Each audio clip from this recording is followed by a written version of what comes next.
Welcome back to our channel सिर्फ IAS। तो यहाँ पे हम अपनी ज्योग्राफी जीसी लियोन की सीरीज को कंटिन्यू करते हुए अपना चैप्टर नंबर 14 क्लाइमेट का पार्ट 2 लेकर आए हैं। ये लास्ट पार्ट है इस चैप्टर का। तो आइए शुरू करने से पहले चैनल को सब्सक्राइब कर लीजिए, बेल आइकन को प्रेस करिए ताकि आपको रेगुलर अपडेट्स मिलती रहे। आइए बच्चों शुरुआत करते हैं। तो बाकी सब हमने पहले डिस्कस कर लिया था और यहाँ पे हम इस पार्ट में प्रेशर एंड प्लैनेटरी विंड से कंटिन्यू करेंगे। तो देखिए, वर्ल्ड की प्रेशर बेल्ट्स के बारे में बताऊं तो मैंने ये चैप्टर नंबर 11 में काफ़ी चीज़ें कवर करी हैं और पानी का सर्कुलेशन कैसे होता है ओशंस में, है ना। तो ये रेगुलर पैटर्न है, कौन सी प्रेशर बेल्ट्स हैं, कैसे जो है वो इक्वेटर से पोलवर्ड्स की तरफ चीज़ें आती हैं, क्या होता है। तो सेम तरीके से यहाँ पे एयर भी जो है वो अर्थ के सरफेस के ऊपर कई सारे डिफरेंट प्रेशर को क्रिएट करती है ना। तो यहाँ पे बताएं तो देखिए इक्वेटर के साथ अगर हम चलें तो with in 5 degree north and south is the equatorial low pressure belt. अगर मैं यहाँ पे देखो समझो आप, ये देखिए यहाँ पे देखिए, अब अगर हम इक्वेटर से देखें तो जो 5 डिग्री नॉर्थ है और 5 डिग्री यहाँ पे नॉर्थ और साउथ में यहाँ पे आपको इक्वेटोरियल लो प्रेशर बेल्ट देखने को मिलेगी। आप डायग्राम देखते रहो, थोड़ा आपको समझ में आएगा, है ना। जहाँ पे खूब गर्म होती है, इंटेंस हीटिंग होती है। तो ये बात तो आपको ऐसी समझ में आ जानी चाहिए क्योंकि सन जो है यहीं पे एकदम शाइन करेगा, इक्वेटर में सबसे ज्यादा गर्मी होती है। तो यहाँ पे भी ऑब्वियस सी बातें होगी, है ना। एयर काफी एक्सपैंड होती है, कन्वेक्शन करंट जो है वो एकदम बढ़ते हैं क्योंकि भाई जितनी तेजी से एयर गर्म होगी उतनी देर से ऊपर की तरफ उठेगी, ठंडी होगी नीचे आएगी, तो कन्वेक्शन करंट भयानक चल रहे होते हैं यहाँ पे, है ना। इक्वेटोरियल बेल्ट जो है इसे हम लोग डॉल ड्रम्स भी बोलते हैं, DOLDRUMS, डॉल ड्रम्स भी यहाँ पे हम लोग बोलते हैं क्योंकि जो सेलर्स होते हैं, जो शिप पे सेलर्स होते हैं, पुराने जमाने में क्या होता था, ये खुद को देखते थे कि काफी यहाँ पे बिकाम्ड होते हैं। ये जोन एक विंड कन्वर्जेंस की है ना, यहाँ पे सारी विंड्स एक तरीके से कन्वर्ज हो जाती हैं, तो ऐसी यहाँ पे जोन है। अब देखिए अगर हम यहाँ पे 30 डिग्री नॉर्थ और साउथ देखें, है ना, आपका, तो यहाँ पे आपको सब ट्रॉपिकल हाई प्रेशर बेल्ट मिलेगी। ये देखिए डायग्राम में आप देख सकते हैं, सब ट्रॉपिकल हाई प्रेशर बेल्ट आपको फिर यहाँ पे मिलेंगी, है ना। अब इसमें क्या है कि यहाँ पे एयर कंपैरेटिवली थोड़ी ड्राई है और मगर अगर आप कंपेयर करो इक्वेटोरियल लो प्रेशर बेल्ट से तो यहाँ पे थोड़ी सी आपको ड्राई मिलेगी। विंड्स वगैरह थोड़ी काम है, थोड़ी लाइट है ना, इतनी तेजी से कन्वेक्शन करेंट्स यहाँ पे नहीं आपको मिलेंगे। और यहाँ ऐसा रीजन है जहाँ पे क्या कह सकते हो, आपकी डिसेंडिंग एयर करेंट्स या विंड डाइवर्जन होता है। जैसे यहाँ पे क्या है, विंड कन्वर्जन है, तो यहाँ पे आपको विंड डाइवर्जन देखने को मिलेगा। ठीक है, यहाँ पे विंड डाइवर्जन मिलेगा, या आप कह सकते हो एंटी साइक्लोन्स यहाँ पे हुआ करते हैं, फ्रीक्वेंटली हुआ करते हैं हॉर्स लैटिट्यूड में, and anticyclones frequently refers to as a horse latitude. ठीक है, तो यहाँ पे ये वाली बात होती है। उसके बाद एक सेकेंड, उसके बाद क्या है कि यहाँ पे जब आप लैटिट्यूड 60 डिग्री के पास जाओगे, 60 डिग्री नॉर्थ और साउथ जाओगे, तो यहाँ पे दो टेम्परेट, है ना, यहाँ पे दो आपको टेम्परेट लो प्रेशर बेल्ट मिलेंगी, है ना। कौन सी मिलेगी, टेम्परेट लो प्रेशर बेल्ट मिलेंगी यहाँ पे आपको, है ना। इसमें क्या होता है, ये कन्वर्जेंस की जोन है, यहाँ पे साइक्लोनिक एक्टिविटी आपको काफी ज्यादा देखने को मिल सकती है।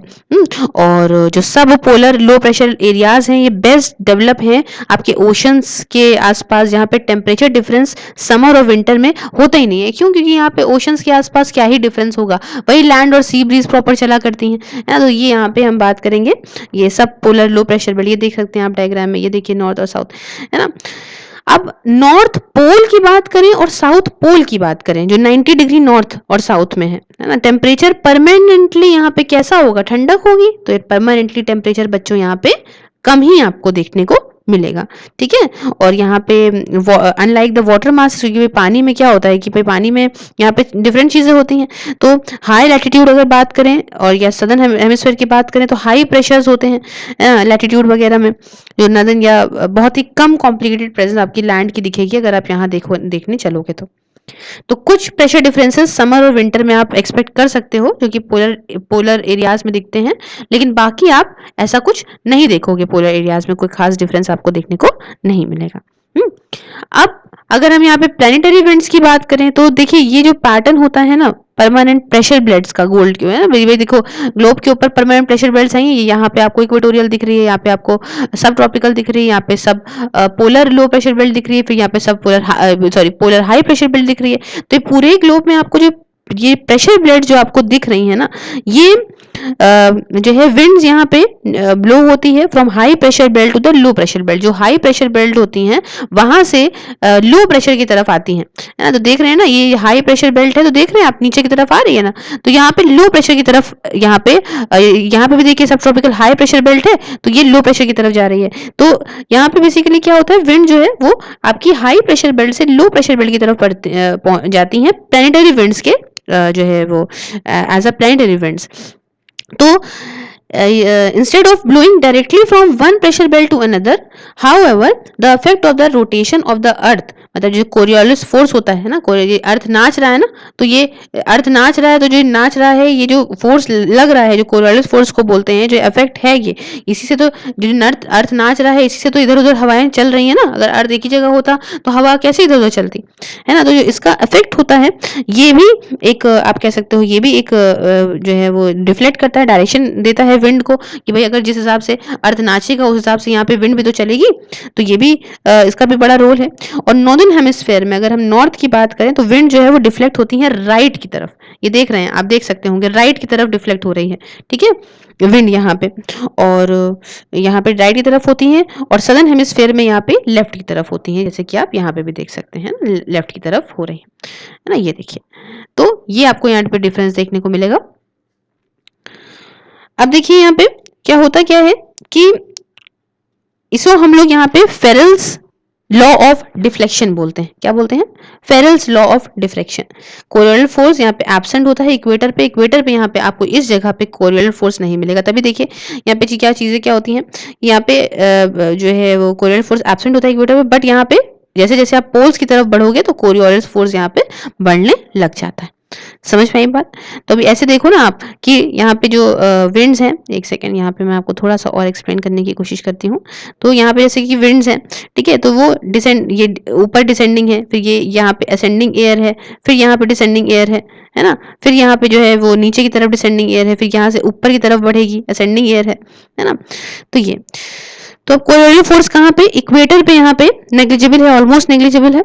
और विंड्स जो कि आपका इस रीजन से जो विंड्स जो कि ब्लो आउट होती हैं from the sub tropical high pressure belt, ये जो सब ट्रॉपिकल हाई प्रेशर बेल्ट है, यहाँ से जो विंड्स ब्लो होती हैं, यहाँ से जो विंड्स चलती हैं नॉर्दर्न हेमिस्फीयर की तरफ टुवर्ड द इक्वेटोरियल लो, ये जो है वो नॉर्थ ईस्ट ट्रेड विंड्स बन जाती है ना। इक्वेटोरियल लो की तरफ ये जो बढ़ती हैं, तो ये नॉर्थ ईस्ट ट्रेड विंड्स कहलाने लग जाती है। ट्रेड विंड्स तो आप देख ही रहे हैं, तो ये नॉर्थ ईस्ट ट्रेड विंड्स कहलाती हैं, जो कि साउथ सदर्न हेमिस्फीयर में जाती हैं, वो यहाँ पे साउथ ईस्ट ट्रेड विंड्स कहलाती हैं। ठीक है, ये देख सकते हैं आप, इधर जाएंगी तो इधर, इधर जाएंगी तो नॉर्थ ईस्ट।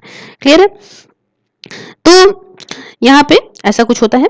उसके बाद ये सारी ट्रेड विंड ज्यादातर रेगुलर होती हैं, सारी ही प्लैनेटरी विंड्स में यहाँ रेगुलर होती हैं, चला करती हैं, है ना। ये काफी बड़े फोर्स से चलती हैं, एक ही डायरेक्शन में चलती हैं, मतलब कांस्टेंट डायरेक्शन इनका यहाँ पे रहता है। ये सारी भी बातें हैं, है ना। ये काफी हेल्पफुल भी हैं। जो स्टार्टिंग के जो ट्रेडर्स हुआ करते थे, है ना, वो जब शिप से आया करते थे ना बच्चों, तो ये काफी ज्यादा बहुत ही बड़ी बड़ी जो सीज से होकर आ रहे हैं, तो इस विंड्स पे काफी डिपेंड करते थे, इसलिए इन्होंने ट्रेड विंड्स इनको नाम दिया। ट्रेड विंड्स का मतलब ट्रेड करने के लिए जा रहे थे, ट्रेडर्स थे, तो ट्रेड करने के लिए आते थे और विंड्स पे डिपेंड थे, इसलिए ट्रेड विंड्स कहने लग गए, है ना। तो ये हालांकि जो ये कूलर सब ट्रॉपिकल लैटिट्यूड से वार्मर की तरफ बढ़ती हैं, इनके पास काफी ज्यादा कैपेसिटी होती है मॉइस्चर। इधर सब ट्रॉपिकल है, अब ट्रेड विंड देखिए ऊपर की तरफ जा रही है, तो ऊपर की तरफ जब जाती हैं बच्चों, तो यहाँ पे क्या होता है कि इनके पास, मैंने आपको बताया था ना कि गर्म हवा के अंदर ज्यादा कैपेसिटी होती है अपने अंदर मॉइस्चर को रखने की, तो इनके पास ज्यादा कैपेसिटी होती है मॉइस्चर को रखने की।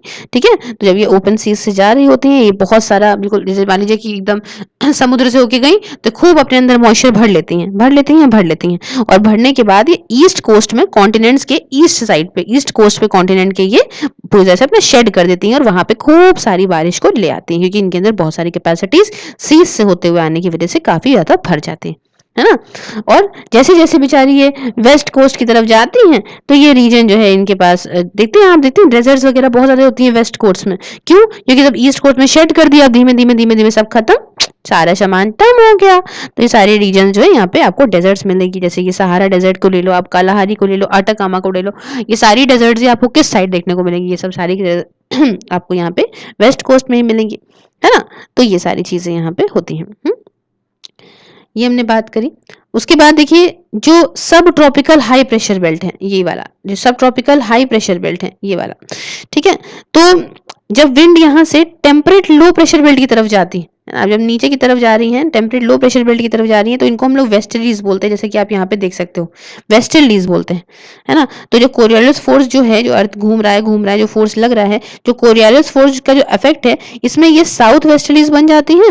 अगर ये नदर्न हेमिस्फीयर में जा रही है तो साउथ वेस्टर्लीज बनेगी। उसके बाद अगर ये आपका और अगर सॉरी अगर ये साउथ वेस्टर्लीज बन जाती है नदर्न हेमिस्फीयर में, और नॉर्थ वेस्टर्लीज बन जाती है सदर्न हेमिस्फीयर में, ठीक है। तो यहाँ ऑपोजिट बात है यहाँ पे, ठीक है। अगर सदर्न हेमिस्फीयर में जा रही है तो नॉर्थ वेस्टर्लीज, और अगर नदर्न हेमिस्फीयर में जा रही है तो साउथ वेस्टर्लीज, ठीक है। ये ज्यादातर जो है वो चेंज हुआ करती है नदर्न हेमिस्फीयर में, वेरिएबल है, चेंज हुआ करती है नदर्न हेमिस्फीयर में, नॉर्थ साइड पे, नॉर्दर्न हेमिस्फीयर में। बट ये काफी ज्यादा आप कह सकते हो कि काफी इंपॉर्टेंट रोल है इनका। अगर अब ये इक्वेटोरियल वाटर्स में, यहाँ पे इक्वेटर्स पे इनका काफी है, इंपॉर्टेंट रोल है ना। विंड जो है वो वेस्ट कोस्ट की अगर मतलब इक्वेटोरियल वाटर्स में इनका काफी अच्छा रोल है, और winds to western coats of temperate lands. अब जो वार्मिंग इफेक्ट होता है, जिस हिसाब से गर्म करती हैं, या फिर जो आप कह सकते हो जो जिस हिसाब से गर्म करती हैं, जिनका इफेक्ट होता है कुछ दूसरा जो लोकल प्रेशर डिफरेंसेस हैं, इनकी वजह से क्या होता क्या है कि यहाँ पे काफी ज्यादा जो है क्लाइमेट में चेंज आपको मिलेगा, है ना। कई सारे साइक्लोन्स, एंटी साइक्लोन्स मिलते हैं। और साउदर्न हेमिस्फीयर में बताऊं तो यहाँ पे बहुत सारे ओशन वगैरह आपके देखने को मिलेंगे, है ना। ये वेस्टर्लीज यहाँ से निकलती हैं, बहुत ज्यादा फोर्स लगा होता है इसकी वजह से, है ना। और रेगुलरिटी होती है पूरे ही ईयर में, और ये बहुत सारा प्रेसिपिटेशन लाती हैं, है ना। ये मतलब यही मेरी बात है, जब इतना सारा उठाएंगी तो भाई ऑब्वियसली बारिश वारिश तो बहुत ज्यादा होगी, है ना। तो अब देखिए ये यूजुअल है सी फेयरर्स के लिए कि वेस्टर्लीज को रेफर करते हैं एज रोरिंग फोर्टीज, है ना, या आप कहते हैं फ्यूरियस 50s, स्ट्राइकिंग और स्टॉर्मी 60s, है ना। ये सब बोला करते हैं, जिस हिसाब की डिग्री होती है, जिस हिसाब के स्टॉर्म वहाँ पे आते हैं लैटिट्यूड में, उस हिसाब से इनको नाम दिया जाता है ना।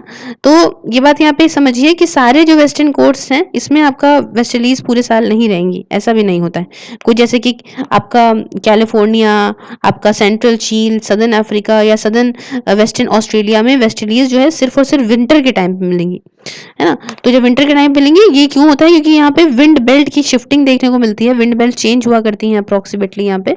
तो ऐसी ऐसी बातें हैं, इतना डीप में हम नहीं जाते हैं, इससे कोई बहुत मतलब नहीं है ना। मेन बात यहाँ पे समझिए कि जो पोलर ईस्टर्लीज होती हैं, है ना, जो आपका पोलर हाई प्रेशर बेल्ट से होके जाती हैं, टेम्परेट लो प्रेशर बेल्ट से होके जाती हैं, है ना। तो यहाँ पे ये एक्सट्रीमली ठंडी होती हैं, ये काफी ज्यादा टुंड्रा और आइस कैप रीजन्स में आपको मिलेंगी, ज्यादातर रेगुलर आपको देखने को ये मिलेंगे।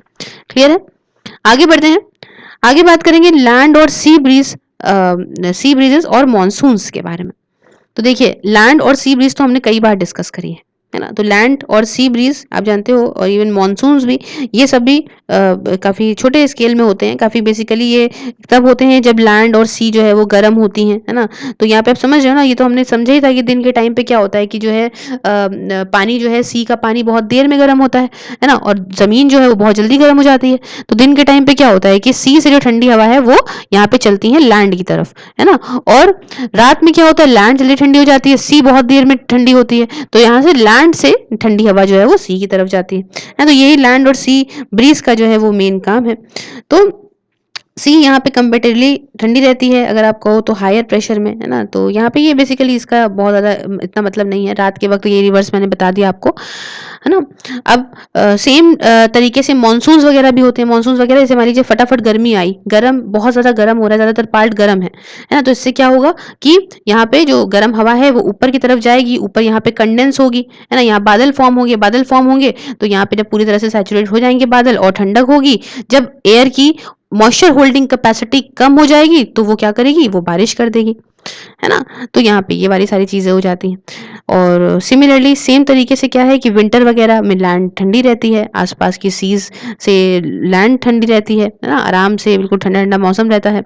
और काफ़ी ज़्यादा प्रेशर क्रिएट हो जाता है इंडो पाकिस्तान रीजन में, या फिर नॉर्थ ईस्ट मानसून जो है ये निकलता है कॉन्टिनेंट से इंडियन ओशन को होते हुए, बे ऑफ बंगाल को होते हुए। तो ये बहुत ही ईजी सा कॉन्सेप्ट था। उसके बाद हम बात करेंगे फॉन विंड या फिर चिनूक विंड इसको बोलते हैं, इसके बारे में। तो दोनों ही, चाहे फोन हो चाहे चिनूक विंड हो, ये दोनों ही ड्राई विंड्स हैं जो आपको लीवर्ड साइड, मतलब माउंटेन्स का जो ये वाला साइड होता है, जो लीवर्ड साइड होता है, उस पे आपको एक्सपीरियंस होंगी, है ना। जब एयर यहाँ ऊपर से नीचे की तरफ आती है, कंप्रेस होती है ना, प्रेशर बढ़ता है, तो यहाँ आपको देखने को मिलेगी। और जो फोन विंड है, इनको आप वैलीज वगैरह में देख सकते हो, है ना। मान लीजिए सपोज करिए कुछ ऐसा मामला है, तो ये यहाँ नीचे आ रही है, तो ये फोन विंड्स आपको जो है वो वैलीज वगैरह में मिलेंगी, नॉर्दर्न एल्प्स माउंटेन्स की, पर्टिकुलरली स्विट्जरलैंड वगैरह में स्प्रिंग के टाइम पे आपको देखने को मिलेंगी, है ना। और उसके बाद आपको चिनूक विंड्स जो है वो आपको ईस्टर्न स्लोप्स रॉकीज कहाँ पे है, यूएसए में, है ना। यूएसए में आपको देखने को मिलेगा, कनाडा में मिलेगा विंटर्स में। तो ये सारी विंड्स यहाँ पे जो है वो चलती हैं। एक सेकेंड, ये डायग्राम थोड़ा सा यहाँ पे हल्का सा गड़बड़ है, इसे इग्नोर कर दीजिएगा। उसके बाद यहाँ पे अगर मैं बताऊं, एयर जो कि ऊपर की तरफ जा रही है, सॉदर्न स्लोप जो कि एल्प्स के हैं, है ना, ये भी ठंडी हो जाती है। जो ऊपर जो भी एयर जाएगी वो ठंडी हो जाएगी, है ना। तो ये तो लैंड और सी ब्रीज का ही मेन डायग्राम है। और फिर बस सिंपल सी ये चीज़ें हैं। और ज़्यादातर जो मॉइस्चर है ये आपका ख़त्म हो जाता है, लूज़ हो जाता है जब विंड जो है वैली के बॉटम में आती है। सपोज करो ये वैली है अगर, तो अगर ये विंड नीचे तक आएगी तो मॉइस्चर इसका ज़्यादातर ख़त्म हो जाता है ना। और ये काफ़ी मॉइस्चर जो है वो कम हो जाता है। As a dry and hot wind, foehn इसे बोलते हैं, FOHN, फोन विंड ये वाली हो जाएगी यहाँ पे। और इसकी वजह से टेम्परेचर जो है वो 15 से 30 डिग्री फ़ारेनहाइट तक बढ़ भी सकता है। 1 घंटे के अंदर इतना टेम्परेचर बढ़ सकता है ना। ये जो स्नो वगैरह है, मान लीजिए बर्फ़ जमी है कहीं पे, तो उसको एकदम पिघला देगी, इसकी वजह से एवलांचेस होने लग जाएंगे। तो नॉर्दर्न अमेरिका में इसको हम लोग क्या कहते हैं, इसको चिनूक बोलते हैं, मतलब द स्नो ईटर। जो भी भाई ऑब्वियस सी बात है कि एकदम से विंड आई और टेम्परेचर इसने 1 घंटे के अंदर 15 से 30 डिग्री फ़ारेनहाइट का बढ़ा दिया, तो जब बढ़ा देगी तो क्या होगा कि स्नो जो भी वहाँ जमा होगी वो तो ऑब्वियस सी बात है पिघल जाएगी। तो इसलिए यहाँ पे इसको नॉर्दर्न अमेरिका में चिनूक बोलते हैं। चिनूक इसलिए बोलते हैं कि मतलब स्नो ईटर, ये स्नो को खा जाती है ना। 35 डिग्री फ़ारेनहाइट तक बढ़ा देती है चिनूक विंड्स 15 मिनट में। तो कितनी तेजी से बढ़ रहा है आप समझ रहे हो। उसके बाद नेक्स्ट बात करेंगे, तो बात करेंगे साइक्लोनिक एक्टिविटी के बारे में। तो साइक्लोनिक एक्टिविटी में क्या है कि ट्रॉपिकल साइक्लोन्स हो गए, टाइफून्स हो गए, हरिकेन्स हो गए, टॉर्नेडोज हो गए, है ना। ये तो हम लोग आजकल सुन ही रहे हैं, बहुत खतरनाक आ रहे हैं। तो हम एक-एक करके यहाँ पे इसको डिस्कस भी करते हैं, चलिए। तो हर तरह के जो ये ट्रॉपिकल साइक्लोन्स हैं, ये काफ़ी लो प्रेशर जो सिस्टम होते हैं, जहाँ पे प्रेशर कम होता है, वहाँ पे डेवलप होते हैं। और काफ़ी भयानक विंड आती है, काफ़ी भयानक हवाएं चलती हैं। टाइफून्स वगैरह चाइना सी में आपको देखने को मिलेंगे, ट्रॉपिकल साइक्लोन्स आपको इंडियन ओशन में मिलेंगे, हरिकेन्स आपको वेस्ट इंडियन आइलैंड्स में मिलेंगे, कैरिबियन में मिलेंगे, टॉर्नेडोज में बताऊं तो गिनिया लैंड्स आपकी जो वेस्ट अफ्रीका है वहाँ पे मिलेंगे, है ना। सदर्न यूएसए में आपको देखने को मिलेंगे, है ना, जिसमें जो है लोकल नेम इनका वहाँ पे दिया गया है वर्ल्ड विंड, है ना। तो ये जो यूएसए वाले हैं ये अलग अलग नाम देते रहते हैं। और विली विलीज भी बोलते हैं, जो नॉर्थ वेस्टर्न ऑस्ट्रेलिया में होती हैं। तो ये सारे टाइप देखने को मिलेंगे। और अभी हम इसको डिस्कस करने से पहले कुछ इसके बैकग्राउंड जान लेते हैं कि टाइफून्स जो हैं वो मेनली आपको जो रीजन्स आपके 6 डिग्री से लेके 20 डिग्री नॉर्थ या साउथ में होते हैं इक्वेटर के, वहाँ मिलेंगे। ज़्यादातर आपको ये जुलाई से लेके और बच्चों अक्टूबर तक बहुत ज़्यादा चलते हैं टाइफून्स, ठीक है। और ये आपके जो है ये होते हैं, ये छोटे होते हैं। अगर आप टेम्परेट साइक्लोन से बात करो तो टेम्परेट साइक्लोन से कम होते हैं। इनका डायमीटर मैं बताऊं, डायमीटर मतलब ये जो पूरी इसका जो गोलाई है इसकी बताऊं तो 50 से लेके 200 माइल्स तक की होती है ना। काफ़ी स्टीप होते हैं और ज़्यादा ये मच स्टीपर प्रेशर ग्रेडियंट होते हैं। खतरनाक विंड्स वगैरह चलती रहती हैं, है ना, बहुत ज़्यादा। इसमें क्या ही आपको बताएं। दूसरे जो होते हैं वो ट्रॉपिकल साइक्लोन अगर मैं आपको बताऊं, है ना, तो एक सेकेंड, अगर मैं ट्रॉपिकल साइक्लोन बताऊं तो इनका भी सेम कैरेक्टर आपको मिलेगा। कुछ डिफरेंट चीज़ें ये हैं कि इनकी इंटेंसिटी, ड्यूरेशन, लोकेलिटी में डिफरेंस होता है थोड़ा। फिर आपको मैं अगर हरिकेन्स के बारे में बताऊं तो भाई टाइफून्स ये बता दिया मैंने, ट्रॉपिकल बता दिया मैंने। अब हरिकेन्स के बारे में अगर मैं बताऊं तो ये काफ़ी काम होते हैं, है ना, शांत होते हैं और रेनलेस होते हैं। इनका सेंटर जो है वो रेनलेस होता है, जहाँ पे प्रेशर जो है सबसे ज़्यादा कम होता है। बट अराउंड दिस आई, ये इनके आसपास अगर मैं यहाँ पे कुछ बात बताऊं तो विंड की जो है स्ट्रेंथ, वो मजबूती बहुत ज़्यादा होती है ना। अब उसके बाद टॉर्नेडोज अगर मैं आपको बताऊं तो टॉर्नेडोज काफ़ी स्मॉल होते हैं बट काफ़ी वायलेंट होते हैं, है ना। ट्रॉपिकल और सब ट्रॉपिकल साइक्लोन्स में अगर आप देखो तो एयर जो है उसकी बहुत तेज स्पीड से चल रही होती है, 500 मीटर पर आवर की स्पीड से चल रही होती है ना। तो ये आप कह सकते हो टॉर्नेडोज आपको एक डार्क फनल क्लाउड के तौर पे देखने को मिलते हैं, जैसे कि आप यहाँ इमेज में देख सकते होगे, है ना। तो ऐसे कुछ देखने को मिलते हैं। यहाँ पे इतना डिफरेंस होता है प्रेशर में कि जो घर होते हैं, जो हाउसेस होते हैं वो ही एक्सप्लोड कर जाते हैं आसपास के जो होते हैं। काफ़ी फ्रीक्वेंट जो है ये स्प्रिंग में होते हैं, बट ये आप कभी किसी भी वक्त हो सकते हैं, लेकिन अगर मैं बताऊं स्प्रिंग सीजन में ज़्यादातर आपको देखने को मिलेंगे, है ना। यहाँ पे कोई भी कॉमन चीज़ नहीं है, ये कॉमन नहीं है कई सारी कंट्रीज़ में, है ना। अच्छी बात है कि ये बहुत सारी कंट्रीज़ में आपको देखने को नहीं मिलेंगे, है ना, क्योंकि यहाँ पे इफेक्ट बहुत ज़्यादा डिस्ट्रक्टिव होता है। टॉर्नेडोज आपको ज़्यादातर आपको यूएसए वगैरह में मेनली देखने को मिलते हैं, मिसिसिपी बेसिन में आपको ज़्यादा देखने को मिलते हैं। तो अच्छी बात है, बहुत ज़्यादा ये ना रहें तो बवाल नहीं करेंगे ये लोग। फिर देखिए साइक्लोन्स जो होते हैं ना, इनको बेसिकली डिप्रेशंस जो है यहाँ पे ज़्यादा जो है ज़्यादातर जाने जाते हैं डिप्रेशंस के नाम से, है ना। ये टेम्परेट लैटिट्यूड में आपको मिलेंगे और लोएस्ट प्रेशर जो है इनके सेंटर में, बीच के जो हिस्सा होता है ना उसमें सबसे कम प्रेशर होता है ना। और बस इतना ही है, बहुत ज़्यादा इसको जानने की ज़रूरत नहीं है ना। विंड अंदर की तरफ आएगी रीजन्स में लो प्रेशर के, फिर यहाँ पे जो विंड होगी भाई ऑब्वियस सी बात है, एक डायग्राम है आपको इससे समझ में थोड़ा अच्छे से आ जाएगा कि यहाँ पे क्या हो रहा है कि भाई विंड आई, यहाँ पे बहुत ज़्यादा क्या बोलते हैं लो प्रेशर है, तो लो प्रेशर है, फिर उसके बाद ये बढ़ेगी, यहाँ से आई, फिर यहाँ से सेटल डाउन होने लग गई, तो यही सेम प्रोसेस चलता रहता है और ये राउंड राउंड राउंड करते करते करते करते बहुत बवाल क्रिएट कर देते हैं। बस सिंपल सा इसका तरीका है। उसके बाद कुछ चीज़ें अगर मैं बता दूं आपको कि विंड्स इनवर्ट ब्लो करती हैं, रीजन्स आपके जो है वो लो प्रेशर के सेंटर में होते हैं, है ना। इसके एंटी क्लॉकवाइज डायरेक्शन में होते हैं नदर्न हेमिस्फेयर में, क्लॉकवाइज होते हैं सदर्न हेमिस्फेयर में। बस और क्या बचा, एंटी साइक्लोन्स के बारे में बता देते हैं। साइक्लोन्स तो हमने बात कर ली, अब एंटी साइक्लोन के बारे में बता दूं तो यहाँ पे ऑपोजिट होता है, ये साइक्लोन का जस्ट उल्टा है। इसमें हाई प्रेशर सेंटर में होता है। साइक्लोन में क्या है, साइक्लोन में बीच में जो है वो लो प्रेशर है, एंटी साइक्लोन में बीच में जो है वो हाई प्रेशर है ना। और आइसोबार्स जो है यहाँ पे काफी अलग अलग दूर दूर हैं और प्रेशर ग्रेडियंट जेंटल है, विंड्स काफ़ी लाइट होती हैं और बढ़िया वेदर में भी हो जाते हैं। जब एकदम आसमान खुला होता है तब भी हो जाते हैं, एयर जो है आराम से चल रही होती है, काम होती है, तब भी हो जाते हैं। ये आपको समर में बहुत ज़्यादा मिलेंगे क्योंकि समर ही में आसमान खुला होता है ज़्यादा, है ना।